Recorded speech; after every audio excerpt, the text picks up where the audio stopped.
Cincinnati, close to Téléphone.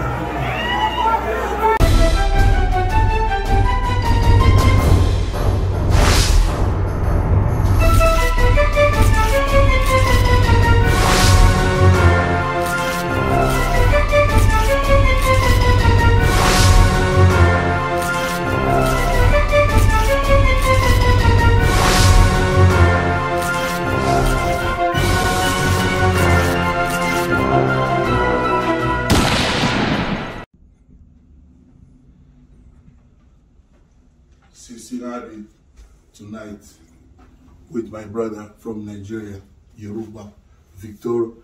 I like bageti with no good. Stop it. Believe me, good is good. Believe me. Let's be together. Yeah. Let's love each other. Yes. I'm with Victor, my brother, Yeah. the winner, Victor. Yes. The king of Cincinnati. Yeah. Tonight in his club. Show for you. Yeah. Au pau de King, le maître de double de mer.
Cincinnati, close to Téléphone.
with my brother from Nigeria, Yoruba, Victor.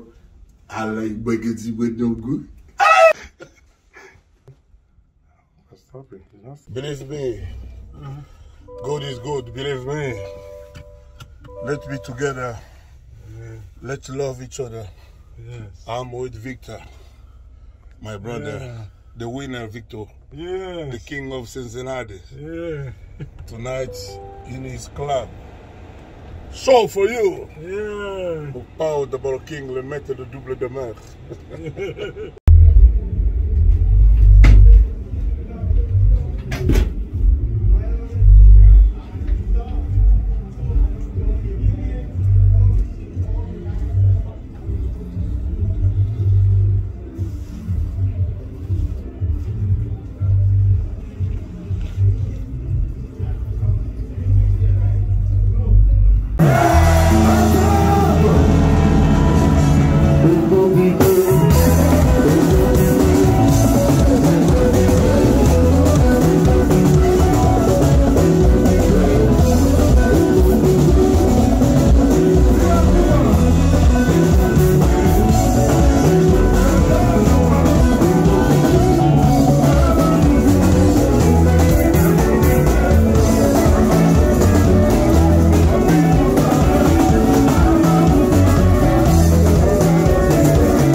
Cincinnati, close to 10 seconds.